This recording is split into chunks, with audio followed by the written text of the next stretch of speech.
Hello check.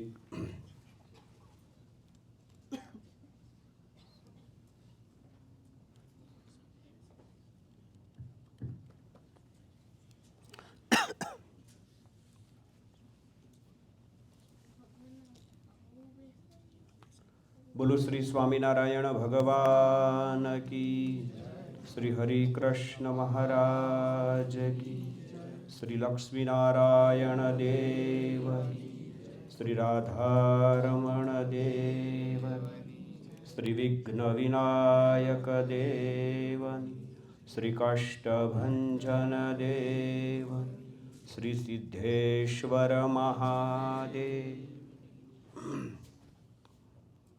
વર્ણિવેશરમણીય દર્શનમ મંદહાસરુચિરાનનાંબુજં પૂજિतं સુરનરો તમેરમુદા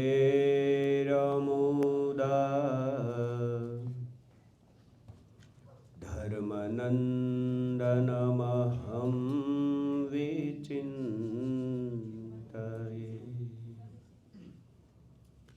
ઓમ નમો ભગવતે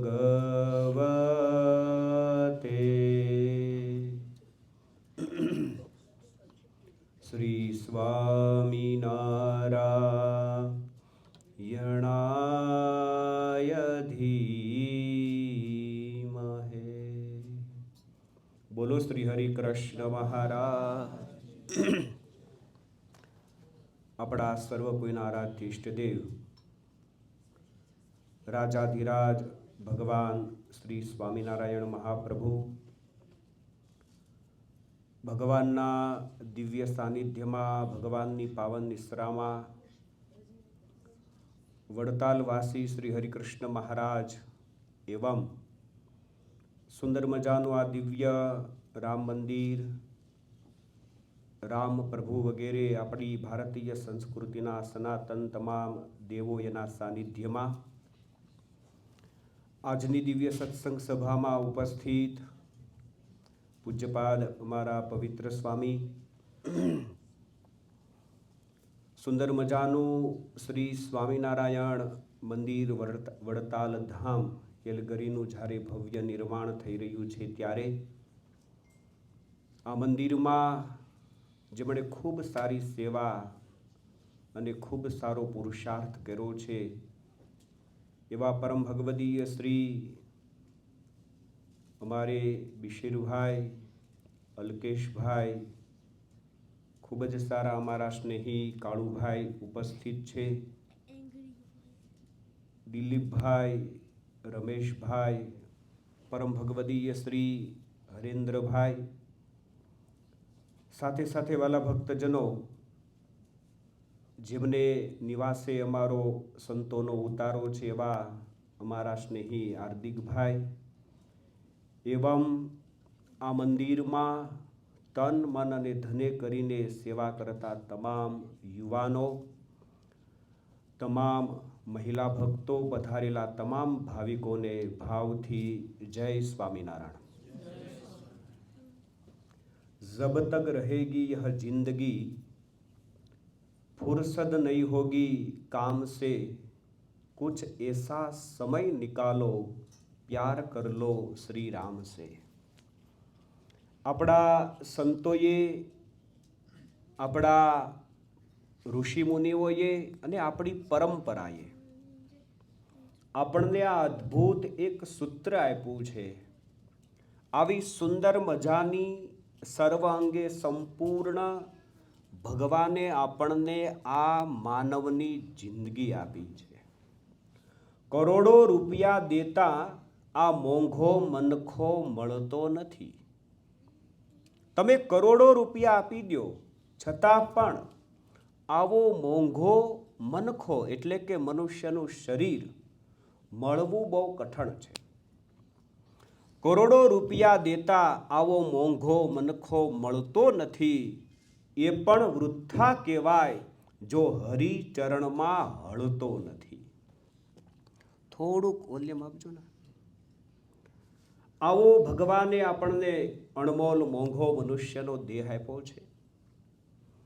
આ દેહ અમારે ગુણાતીતાનંદ સ્વામી એવું કહેતા કે કરોડો રૂપિયા દેતા મનુષ્યનો દેહ ન મળે, કરોડો રૂપિયા દેતા આવા ભગવાન ન મળે, કરોડો રૂપિયા દેતા આવી ભગવાનની કથા ન મળે, અને કરોડો રૂપિયા દેતા આવા ભગવાનના સાધુ ન મળે, અને સ્વામી કે કરોડો રૂપિયા દેતા આવો સત્સંગ ન મળે.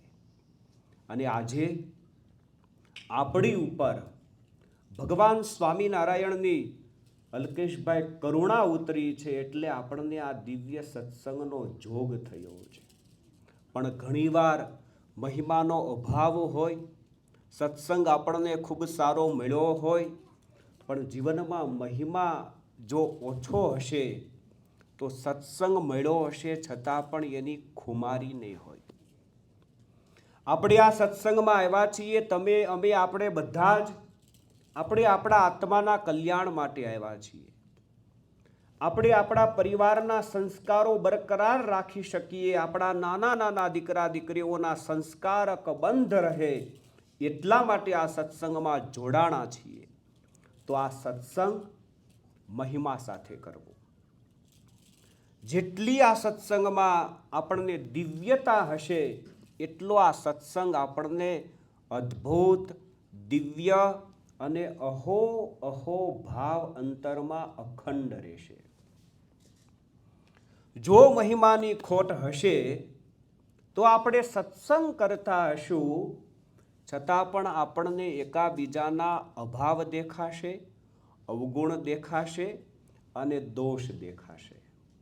અને જો મહિમા સાથે સત્સંગ કરીશું તો થોડો ઘણો અભાવ હશે, એ અભાવ ભાવ વધવાથી અભાવ ગાયબ થઈ જશે. સત્સંગમાં જો ખોટ હોય ને તો મહિમાની છે. એટલે આ દિવ્ય સત્સંગમાં એકાબીજાનો મહિમા રાખવો. સદગુરુ વર્ય શ્રી આધારાનંદ સ્વામીએ વર્ષો પહેલા શ્રી હરિચરિત્રામૃત સાગર ગ્રંથમાં, જેમાં પિયુષભાઈ 1,00,000 ચોપાયો છે. કેટલી ચોપાયો? 1,00,000 ચોપાયો. ભારતીય સંસ્કૃતિનું અને આમ ગણીએ તો હાર્દિકભાઈ પૂરા વિશ્વનું મોટામાં મોટું હિન્દી સાહિત્યમાં જો કોઈ ગ્રંથ હોય, કોઈ કૃતિ હોય તો એ છે શ્રી હરિચરિત્રામૃત સાગર. 1,00,000 ચોપાયો. અને કાળુભાઈ આશ્ચર્ય એ છે કે અમારા આધારાનંદ સ્વામીએ 59 વર્ષની ઉંમરે હાથમાં કલમ લઈ અને 10 વર્ષમાં વર્ષો પહેલા 1,00,000 ચોપાઈ લખી. ઘણીવાર ઘણા કહેતા હોય કે ભાઈ 60 વર્ષે શું થાય? જો તમે ધારો ને તો 60 વર્ષે પણ કામ કરી શકો, અને પલાઠી વાળીને ગોરમાની જેમ બેહી જાઓ તો કાંઈ ના થાય.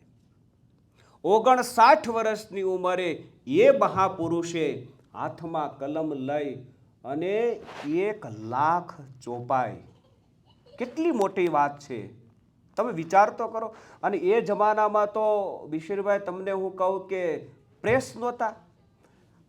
કલમ તમારે શાહીમાં બોળવાની, કાગળ ઉપર લખવા આવવાનું, અડધો અક્ષર લખાય ત્યાં શાય ખૂટી જાય, વળી પાછી લેવા જવાની, વળી પાછું લખવાનું. આ રીતે 1,00,000 ચોપાઈઓ બનાવી. તમે કલ્પના કરો કેટલું વિપુલ સાહિત્ય આપ્યું આ સમાજને. અને આજે આપણે એ હરિચરિત્રામૃત સાગર એનું પૂઠું પણ કદાચ ઘણાએ નહીં જોયું હોય. બરાબર? વાંચવાની વાત તો દૂર રહી, આટલા મોટા વિપુલ સાહિત્ય સમાજને આ મહાપુરુષે આપ્યા. એમાં આધારાનંદ સ્વામીએ એક બહુ અદ્ભુત વાત લખી છે.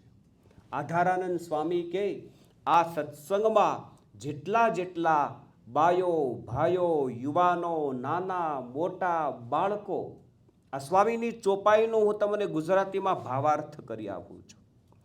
આ સત્સંગમાં જેટલા જેટલા બહેનો ભાઈઓ ત્યાગી ગૃહી આવ્યા છે, આધારાનંદ સ્વામી કે સબ હે અનાદિ મુક્ત. આધારાનંદ સ્વામીનું સૂત્ર છે. આ સત્સંગમાં જે જીવાત્મા આવ્યો છે એ બહુ બળભાગી છે. બાકી આ સત્સંગમાં અવાય નહીં. સત્સંગમાં અવાય છે તો સમજી રાખવાનું કે આપણા આ ભવના કે ગત ભવના કે ભવો ભવના કોઈ એવા સુકૃત્ય ઉદય થયા છે, એટલે આપણને આ સત્સંગ ગમે છે, એટલે આપણે સત્સંગમાં આવીને બેઠા છીએ, એટલે આપણને આ સત્સંગ પ્યારો લાગે છે. માટે જીવનમાં ક્યારેય પણ સત્સંગને ગૌણ થવા દેવો નહીં. સત્સંગને પ્રધાન રાખવો, સત્સંગમાં મહિમા રાખવો, મહિમાને પણ ગૌણ થવા દેવો નહીં. ગમે એટલા ભગવાનના સંતો આપણને મળે, ગમે એટલા ભગવાનના ભક્તો આપણને છાશવારે મળે, પણ દિવ્ય ભાવ રાખવો. રુદ્ર જેવો નાનો છોકરો હતો અને એના મમ્મી દરરોજ એને સરસ મજાની જલેબી કરીને આપે. હવે શ્રીમંત પરિવાર હતો, દરરોજ જલેબી આપે એટલે શ્રીમંત પરિવાર, રૂપિયાવાળો પરિવાર, સગવડવાળો પરિવાર એટલે ઘનાભાઈ દરરોજ જલેબી આપે. એકવાર છોકરાએ એની માએ જલેબી પીરસી એટલે થાળીનો કર્યો ઘા. એ કે શું માં દરરોજ તું જલેબો ને જલેબો પીરસ છો, ક્યારેક બીજું મને બનાવીને આપ. અને ત્યારે એની માએ કીધું કે બેટા, આ જલેબી તને ભાવે છે એટલે હું તારા માટે મહેનત કરી અને દરરોજ જલેબી બનાવું છું. બાકી પાડોશમાં તું જા, આપણી પાડોશમાં જે તારો ભાઈબંધ મિત્ર રહે છે એ આ દશેરાના દિવસે એણે જલેબી ખાધી હોય તો આવતે દશેરે એ જલેબી ભાળે છે. આ તો તને ભાવે છે એટલે હું તને બનાવી આપું છું. તો મારો કહેવાનો ભાવાર્થ એ કે દરરોજ જલેબી મળે એટલે શું થઈ જાય હાર્દિકભાઈ? જરા બોલો તો બધાય, શું થઈ જાય? જલેબો.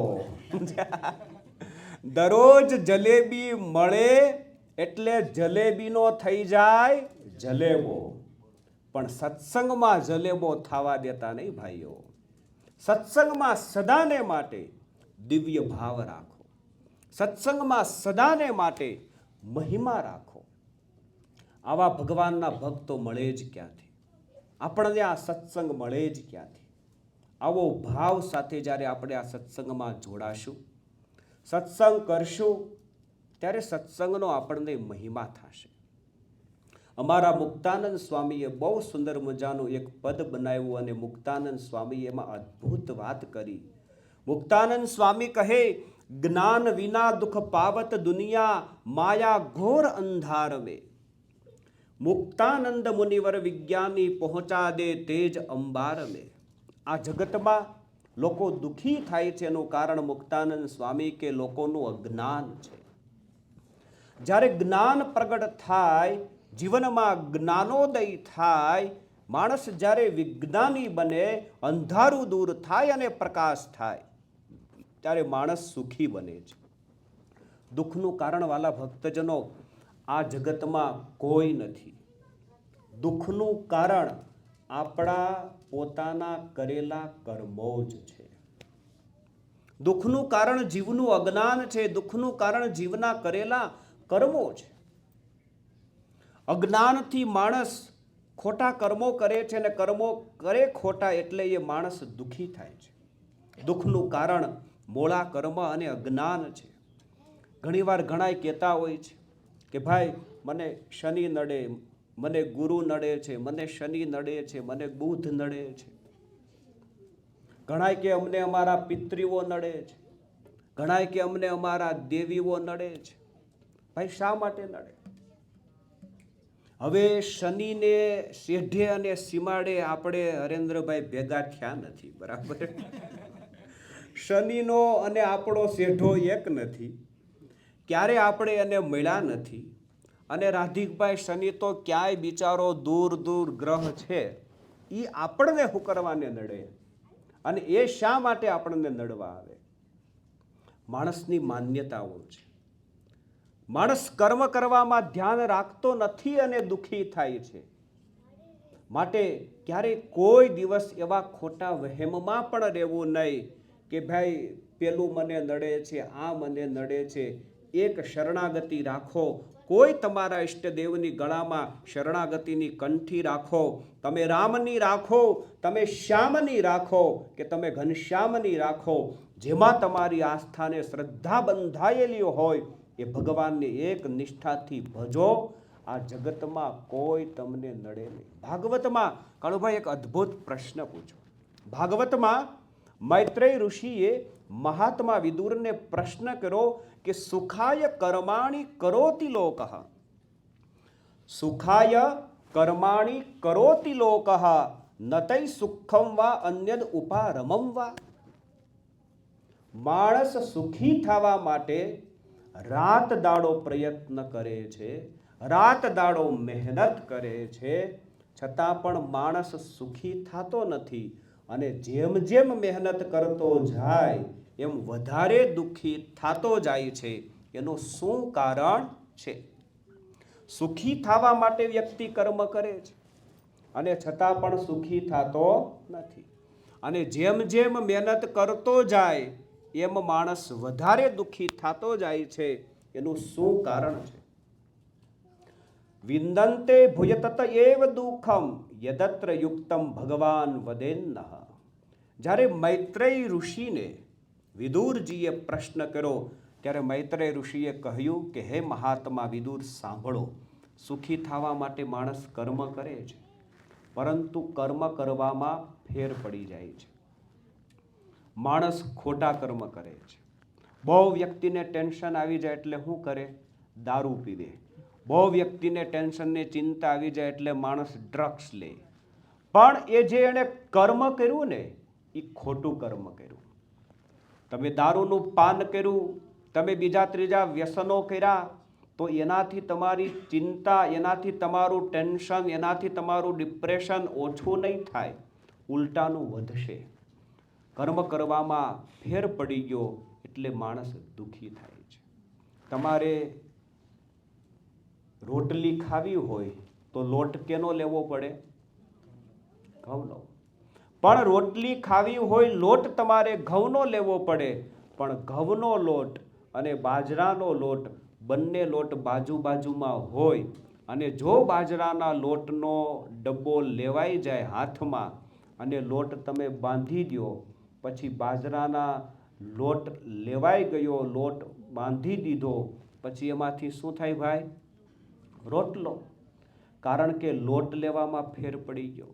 ખાવીતી રોટલી, ઘઉંનો લોટ ભૂલી ગયા અને લેવાઈ ગયો બાજરાનો લોટ, તો એમાંથી થશે રોટલો.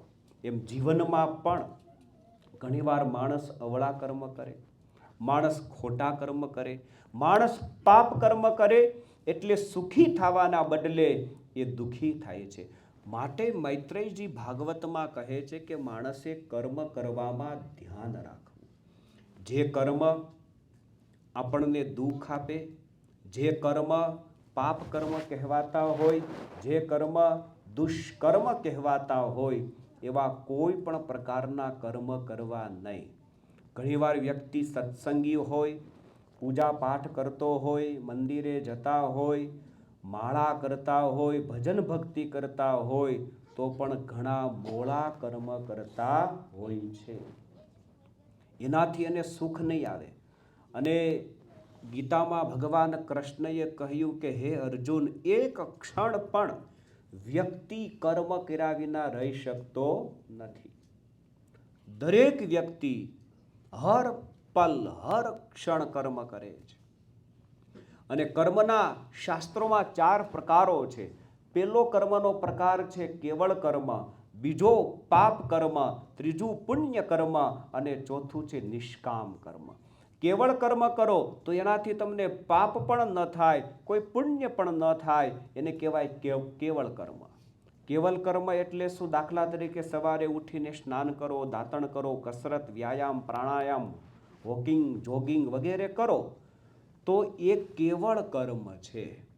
એનાથી તમને પુણ્ય ન મળે. ક્યાંય તમે રામાયણ ભાગવત કે સદગ્રંથોમાં એવું નહીં વાંચ્યું હોય કે 1 કલાક સવારે તમે વોકિંગ કરો તો 1 ગાય આપો ને જેટલું પુણ્ય થાય એટલું થાય. બરાબર, એ કેવળ કર્મ છે. એનાથી તમને પાપ પણ ન થાય અને એનાથી કોઈ પુણ્ય પણ ન થાય. એનાથી તમારું શરીર સ્વાસ્થ્ય સારું રહે. એટલે એ કેવળ કર્મ. બીજું આવ્યું પાપ કર્મ. પાપ કર્મ કોને કહેવાય? તો આપણા શાસ્ત્રકારો અને આપણી ઋષિ પરંપરા એવું કહે છે કે ચોરી કરવી એ પાપ છે. અહિંસા, હિંસા, કોઈને મારવું એ પાપ છે. ખોટું બોલવું એ પાપ છે, એ પાપ કર્મ છે. લૂંટફાટ કરવી, અપરાધ કે દ્રોહ કરવો, છેતરપિંડી કરવી, ધંધા બિઝનેસ વ્યાપાર કરતા હોય તો એમાં ભેળસેળ કરવી, દારૂનું પાન કરવું, માંસનું ભક્ષણ કરવું, કોઈનું દિલ દુભાવવું, આ બધા જ પાપ કર્મો છે. માટે ભગવાનના ભક્તોએ જીવનમાં ક્યારેય કોઈ દિવસ આ મોળા કર્મો, પાપ કર્મ થવા દેવા નહીં.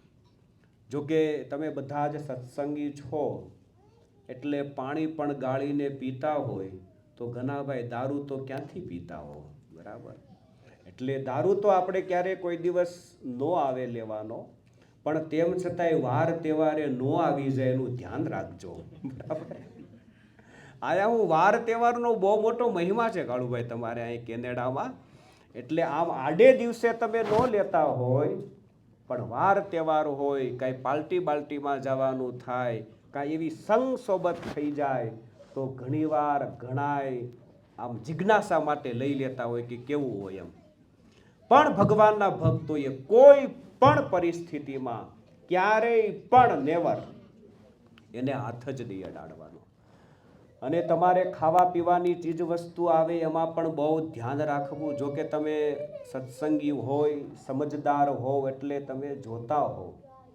આજે હવે સમય કેટલો પરિવર્તન થઈ ગયો હરેન્દ્રભાઈ કે એગને ઈંડાને પણ હવે લોકો વેજીટેરિયન ગણતા થઈ ગયા. વિચારો હાલો, હવે એને પણ વેજીટેરિયન ગણે એટલે આપણે તો બહુ ધ્યાન દેવું પડે. માટે ભગવાનના ભક્તોએ આ બધા જ શાસ્ત્રમાં પાપ કર્મો ગણાવ્યા છે. અને એ તમે ખાઓ પીવો આચરો એટલે એનો દોષ લાગે. એટલે જીવનમાં સાવધાની રાખવી. ભગવાનના ભક્તોએ એક ટેક રાખવી, વ્રત રાખવું, એક ગાંઠ વાળવી. આપણે હિન્દુ છીએ, આપણે આમ મૂળ ભારતીય છીએ, આપણે સનાતનીય છીએ, આપણે સહજાનંદ સ્વામીના ઉપાસકો છીએ, તો અમુક આપણે ગાંઠું વાળવી જોઈએ કે ભાઈ હું હરિભગત છું, ભગવાનનો ભગત છું, સત્સંગી છું, વૈષ્ણવ છું, તો મારે લસણ ડુંગળી હિંગ ન ખવાય, મારે દારૂનું પાન ન કરાય, મારે ન પીવાનું ન પીવાય. આવી ગાંઠું વાળવી પડશે.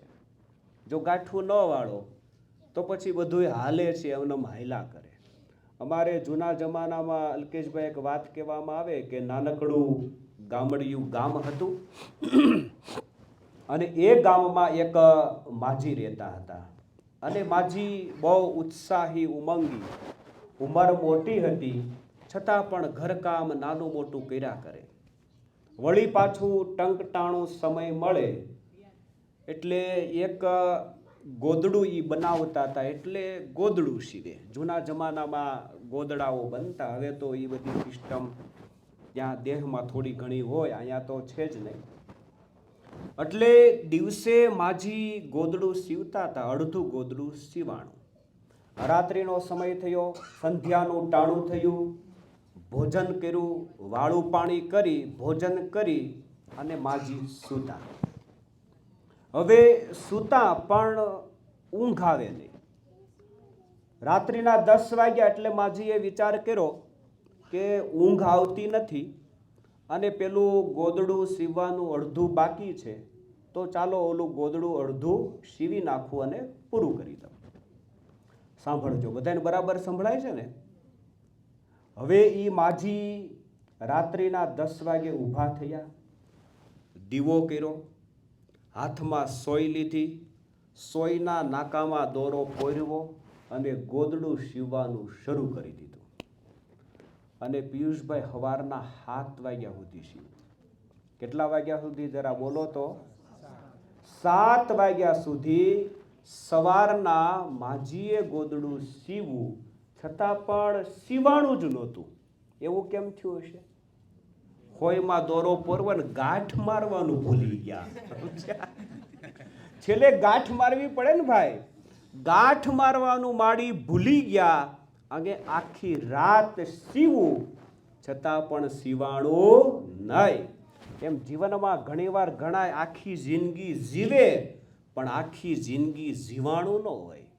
આખી જિંદગી એમનામ 60 વર્ષ ઘણાય કાઢી નાખે, 70 વર્ષ કાઢી નાખે, 80 વર્ષ. અને તમારે તો કેનેડા જેવા દેશમાં હવા શુદ્ધ, પ્રદૂષણ નહીં, એટલે અહીંયા તો 90 એ ભૂગી જાવ તમે. બરાબર. પણ ખાલી એમનામ જીવી ગયા પણ જીવાણું નહીં. જીવનનો શું મર્મ હતો, જીવનનું શું સત્વ હતું, શા માટે ઈશ્વરે જિંદગી આપી હતી, એ મર્યા ત્યાં સુધી સમજી શકાણું નહીં. એટલા માટે ભગવાનના ભક્તોએ ઈશ્વરે આપણને આવી સુંદર મજાની જિંદગી આપી છે ને, તો એ જિંદગી આપણા શાસ્ત્રો કહે તારી એક એક પળ જાય લાખની. એક આપણી પળ, એક આપણી ક્ષણ, એક આપણી સેકન્ડ 1 લાખની જાય છે. માટે ભગવાનના ભક્તોએ જે કરવા માટે ઈશ્વરે પરમાત્માએ આપણને આ ધરાતલ ઉપર મોકલા છે એ થોડુંક કરવું. અમારે ગુણાતીતાનંદ સ્વામી હરીન્દ્રભાઈ બહુ સીધી લીટીમાં વાત કરતા. ગુણાતીતાનંદ સ્વામી કહે પેટનું પણ કરવું, વેઠનું પણ કરવું, અને છેલ્લું બોલો તો તમે બધાય. વાહ ભાઈ વાહ, જ્ઞાની છે હું કેલગરીમાં બધાય. જો ઠેઠનું પણ કરવું. આપણું જ્યારે આયુષ્ય પૂરું થશે, આપણી આંખો બંધ થશે, પછી પરલોકમાં જ્યારે આપણે જશું અને આપણને ઈશ્વર પરમાત્મા ભગવાન પૂછશે, ત્યારે પણ આપણે ભગવાનને આંખમાં આંખ નાખી વાત કરી શકીએ, આપણે આપણી વાત રજૂ કરી શકીએ એવું સારું જીવન પણ જીવવું. માટે ભગવાનના ભક્તોએ આ બીજો કર્મનો પ્રકાર આવ્યો. પેલો પ્રકાર આવ્યો કેવળ કર્મ, બીજો આવે છે કર્મનો પ્રકાર પાપ કર્મ, અને ત્રીજો કર્મનો પ્રકાર છે પુણ્ય કર્મ. તમે સત્યનું પાલન કરો એ પુણ્ય કર્મ છે. દાન આપો, ભગવાનની કથા કરાવો અથવા તો ભગવાનની કથા સાંભળો એ પુણ્ય કર્મ છે. યજ્ઞ કરો, કોઈ વ્રત કરો, અનુષ્ઠાન કરો, ગરીબોને દાન આપો, તપ કરો, જપ કરો, આ બધા જ શું છે? પુણ્ય કર્મ. પાપ કર્મ કરવાથી દુઃખ મળે અને પુણ્ય કર્મ કરવાથી સુખ મળે. અને છેલ્લો અને ચોથો કર્મનો પ્રકાર ગીતાકાર ભગવાન કૃષ્ણ કહે, અને સહજાનંદ સ્વામીએ પણ આ કર્મને વખાણ્યું છે, જેનું નામ છે નિષ્કામ કર્મ. શું નામ છે? નિષ્કામ કર્મ. તમે કર્મ કરો પણ કોઈ પણ પ્રકારની કર્મ કર્યા પછી આશા નહીં, કોઈ પણ પ્રકારની કર્મ કર્યા પછી ભગવાનની પાસે શિકાયત નહીં, ભગવાનની પાસે માગણી નહીં, નિષ્કામ ભાવે કરવાનું. એક માત્ર ને માત્ર ભગવાનને રાજી કરવા માટે જે તમે પુણ્ય કર્મ કરો છો, એ પુણ્ય કર્મ કોઈ પણ પ્રકારના ફળની ઈચ્છા રાખ્યા સિવાય કેવળ ભગવાનને રાજી કરવા માટે કરવાને એનું નામ છે નિષ્કામ કર્મ. અને વાલા ભક્તજનો, નિષ્કામ કર્મ કરવાથી માણસની દિલીપભાઈ મુક્તિ થાય છે. મુક્તિનું મુખ્ય કારણ છે નિષ્કામ કર્મ. એટલે કોઈ પણ પ્રકારની કર્મ પાછળ અપેક્ષા રાખવી નહીં. નિષ્કામ કર્મની ખુમારી વાલા ભક્તજનો જુદી છે. દુનિયાની કોઈ પણ ચીજમાં ક્યાંય માલ ન મનાય, આસક્તિ ન થાય, મોહ ન થાય.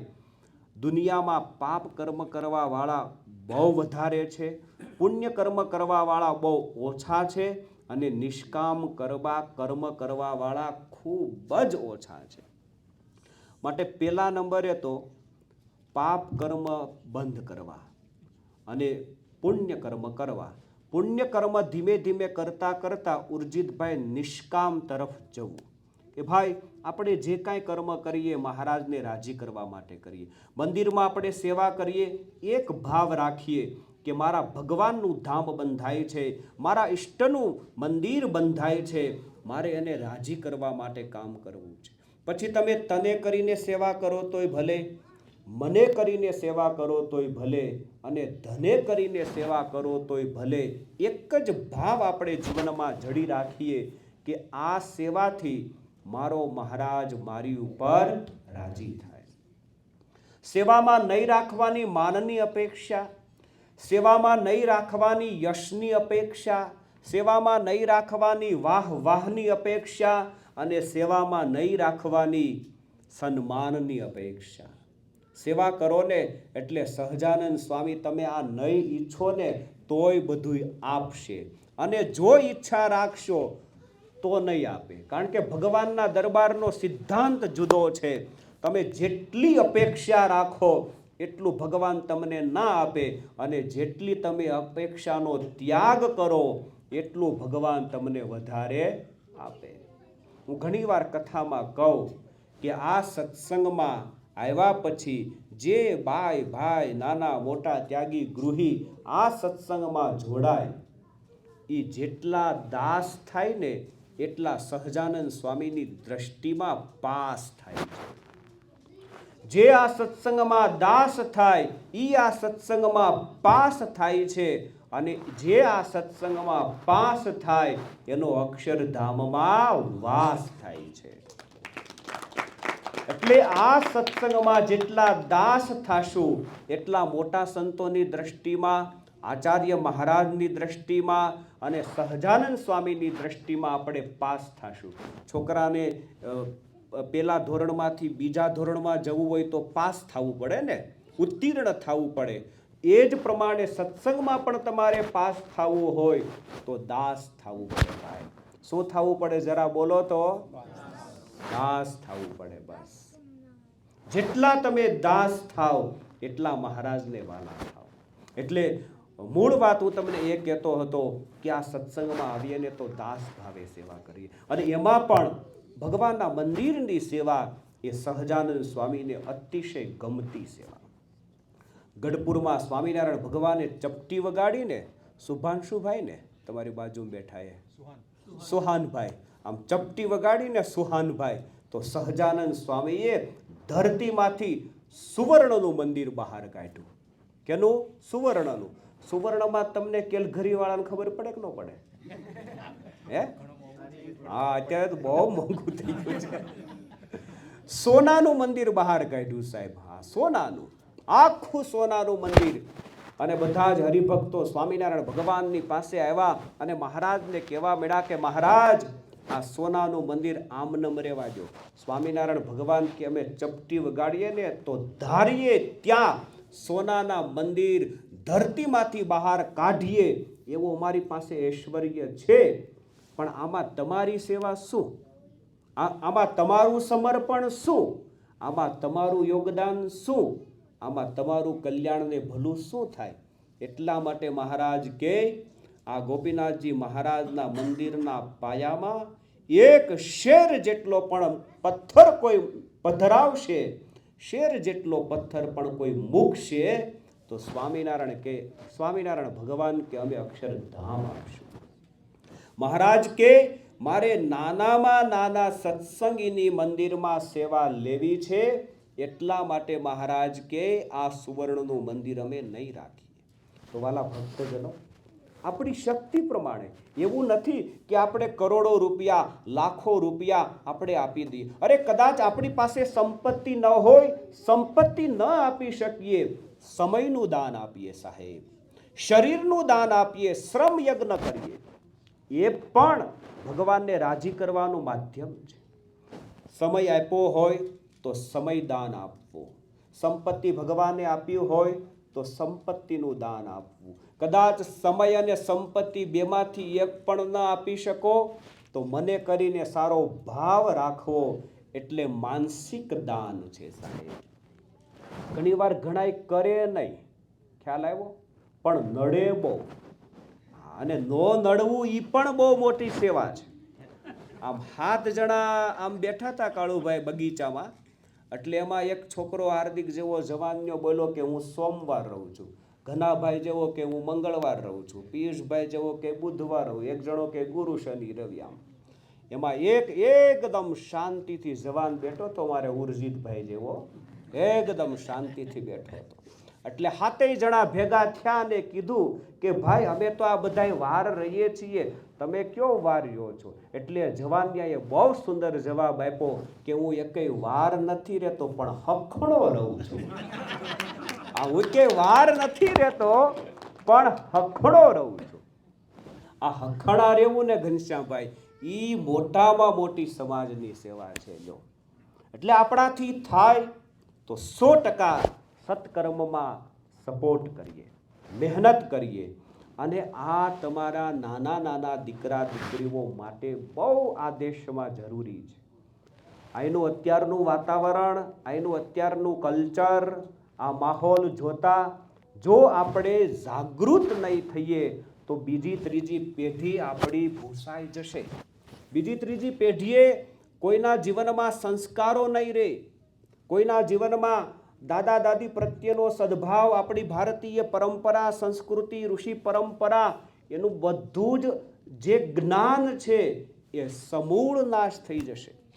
એટલા માટે આ ખૂબ જરૂરી છે. માટે વાલા ભક્તજનો, આપણી યથાશક્તિ, આપણો જે સદભાવ એ પ્રમાણે સેવા કરીએ. સ્વામિનારાયણ ભગવાને ગઢડામાં જ્યારે મંદિર બંધાતું હતું, ગોપીનાથજી મહારાજના મંદિરનું નિર્માણ કાર્ય શરૂ કર્યું, ત્યારે સહજાનંદ સ્વામીએ જાહેરાત કરી કે આ ગોપીનાથજી મહારાજના મંદિરના પાયામાં 1 શેર જેટલો પથ્થર કોઈ મૂકશે તો એને અક્ષરધામ આપશું. એમાં એક માજી હતા ને, એણે કૂતરાને તગડવા માટે, કૂતરાને દૂર કરવા માટે 1 શેરનો પાણો લઈને કૂતરાને માર્યો. હવે કૂતરાને પાણો માર્યો, કૂતરાએ પાણો છટકાવી દીધો અને દડતો દડતો ઈ બરાબર મંદિરના પાયામાં ભૂલથી પડ્યો. ભાવથી નહીં હો, ભૂલથી. આ માજીને કાંઈ એવો ભાવ નહોતો મંદિરમાં પાણો નાખવાનો, પાયામાં પાણો પધરાવાનો. અંતકાળ આવ્યો ને સ્વામિનારાયણ ભગવાને માજીને તેડવા આવ્યા. ત્યારે પેલા માજીએ કીધું, અરે મહારાજ, અરે સહજાનંદ સ્વામી, હું તો તમારી ભક્તાણી નથી, કોઈ દી તમારું મંદિર મેં ભાડ્યું નથી, કોઈ દી તમારા મંદિરનું પગથિયું ચડી નથી, અને કોઈ દી માળા લઈને સ્વામિનારાયણ તમારું મેં ભજન કર્યું નથી, તમે મને કેમ તેડવા આવ્યા? ત્યારે સ્વામિનારાયણ ભગવાન કે તે અમારા ગઢડાના મંદિરમાં સેવા કરી છે. અરે મને યાદ નથી મેં ક્યારે સેવા કરી. એ કે 1 શેરનો પાણો તમે અમારા મંદિરના પાયામાં પધરાવ્યો છે, એટલા માટે સ્વામિનારાયણ ભગવાન કે હું તમને તેડવા માટે આવ્યો છું. ત્યારે પેલા માજી કે અરે સહજાનંદ સ્વામી, ઈ પાણો તો મેં કૂતરાને ભગાડવા માટે માર્યો તો, કૂતરું છટકાવી ગયું એટલે અંદર ગયો, નકર તો કૂતરાનું પૂરું થઈ જાત. ત્યારે સ્વામિનારાયણ ભગવાન કે ભલે માજી તમે ભાવે કભાવે પણ સેવા કરી અમારા મંદિરની, માટે અમે તમારી મુક્તિ કરશું. આ ટાઢાપુરની વાત નથી, અહીંયા ટાઢું બહુ છે, એટલે આ ટાઢાપુરની વાત નથી, આ બનેલો ઇતિહાસ છે. એક મુસલમાન હતો અલિયાસ ગઢડામાં, એણે આ વાત સાંભળી તો એક ઘેલા નદીમાંથી પથ્થર લઈ અને મુસલમાન અલિયાસ સ્વામિનારાયણ ભગવાનની પાસે આવીને ઊભો રહ્યો અને સહજાનંદ સ્વામીને કીધું કે હે સહજાનંદ સ્વામી, તમે કહ્યું છે કે આ મંદિરના પાયામાં શેર જેટલો પથ્થર કોઈ નાખશે તો એનું કલ્યાણ કરશું. તો સહજાનંદ સ્વામી, હું આ પથ્થર લાવ્યો છું, આ પાયામાં નાખું છું, જ્યારે મારો અંતકાળ આવે ત્યારે તમે કલ્યાણ કરજો. આ મુસ્લિમે આ ભાવથી પથ્થર નાખ્યો ને તો અંતકાળે એ મુસલમાનનું પણ મહારાજે કલ્યાણ કર્યું છે. એટલા માટે મારો કહેવાનો ભાવાર્થ એ કે ભગવાને આ સરસ મજાના જે ધામો બાંધ્યા છે એ સંસ્કારના ધામો છે. એમાં આપણે આવીને બેસીએ તો આપણા સંસ્કારો બની રહે, આપણા પરિવારના સંસ્કારો બની રહે અને જીવન આપણું નિષ્કામ તરફ જાય. અને નિષ્કામ કર્મની ખુમારી બહુ જુદી હોય છે. અકબરના દરબારમાં તાનસેન બહુ જબરો ગાયક હતો. તાનસેનની ગાયકી એ પરગણામાં બહુ પ્રખ્યાત હતી. અને અકબરના દરબારમાં તાનસેન સારામાં સારું ગાતો એટલે એકવાર અકબરે તાનસેનને પ્રશ્ન કર્યો કે તારી આટલી અજોડ બે નમૂન ગાયકી છે તો તું જેની પાસેથી શીખો છો એ કોણ છે? ત્યારે એણે કીધું કે એ તો મારા ગુરુ હરિદાસ છે. મારા ગુરુ હરિદાસ વૃંદાવનમાં રહે છે, ભગવાનના મહાન ભક્ત છે, કૃષ્ણ ઉપાસક છે. મારા ગુરુ હરિદાસ છે અને હું જે કાંઈ પામ્યો છું, મેં કાંઈ શીખ્યું છે એ તો મારા ગુરુ હરિદાસ પાસેથી શીખ્યું છે.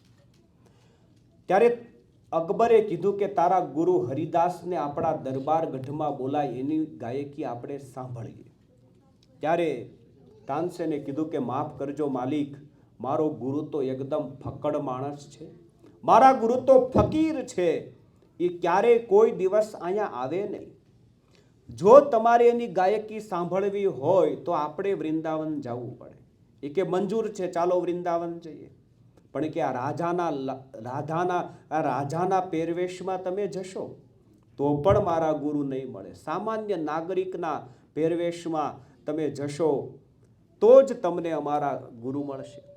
પછી અકબર, સાંભળજો, સામાન્ય નાગરિકનો પહેરવેશ ધારણ કર્યો અને તાનસેન અને અકબર બંને વૃંદાવન આવ્યા. હરિદાસ પોતાના આશ્રમમાં બેઠા હતા. સવારનો સમય હતો, હરિનું સ્મરણ કરતા હતા.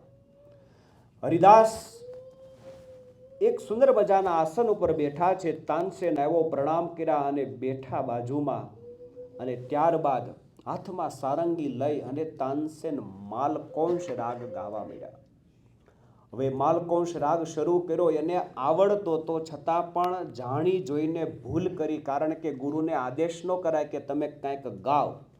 આ એક મર્યાદા હતી. એટલે એણે જાણી જોઈ અને ભૂલ કરી. ભૂલ કરી એટલે હરિદાસે કીધું કે બેટા, માલકોંશ રાગ આ રીતે ન ગવાય, લાય હું તને શીખવાડું. એમ કરીને હાથમાં સારંગી લીધી અને હરિદાસે માલકોંશ રાગ ગાવાનું શરૂ કર્યું. એક પદ, બે પદ, ત્રીજું પદ, આ રીતે 3-4 પદ ગાયા. અને એ પદ સાંભળી અકબર ફિદા થઈ ગયો કે બહુ ગાયકોને જોયા છે, બહુ ગાયકોને સાંભળ્યા છે, પણ હરિદાસ જે ડૂબીને ગાય છે, જે લયથી ગાય છે, જે સુરથી ગાય છે, એની વાત જુદી છે. ભાવ હતો. બંને જણા પછી પ્રણામ કરી નીકળી ગયા. એટલે અકબરે તાનસેનને પ્રશ્ન કર્યો કે તું હરિદાસ પાસેથી શીખ્યો છો તો તારી ગાયકીમાં અને તારા ગુરુ હરિદાસ એની ગાયકીમાં આટલો મોટો આકાશ પાતાળનો ભેદ કેમ છે? અને ત્યારે જે જવાબ આપ્યો ને, અદ્ભુત જવાબ આપ્યો. તાનસેને જે જવાબ આપ્યો એ તમારે મારે આપણે બધાએ જીવનમાં લખી લેવા જેવો જવાબ, અદ્ભુત જવાબ આપ્યો. તાનસેન કે માલિક માફ કરજો, હું જે ગાઉં છું ને એ દિલ્હીના બાદશાહને રાજી કરવા માટે ગાઉં છું, અને મારો ગુરુ જે હરિદાસ ગાય છે એ અનંત બ્રહ્માંડના બાદશાહ ભગવાનને રાજી કરવા માટે ગાય છે. એટલા માટે ગાયકીમાં ભેદ છે.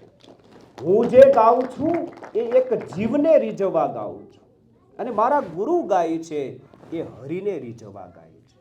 અને બહુ પાકી વાત છે. જુઓ તમે, કોઈ પણ કર્મમાં ભક્તિ ભળે ને એટલે એનો મહિમા જોરદાર વધી જાય. પાણી તો પાણી જ હોય, રાઈટ? પણ એ પાણીમાં ભક્તિનો સંબંધ થાય, પરમાત્માનો સંબંધ થાય, તો એ જ પાણી ચરણામૃત બની જાય. અનાજ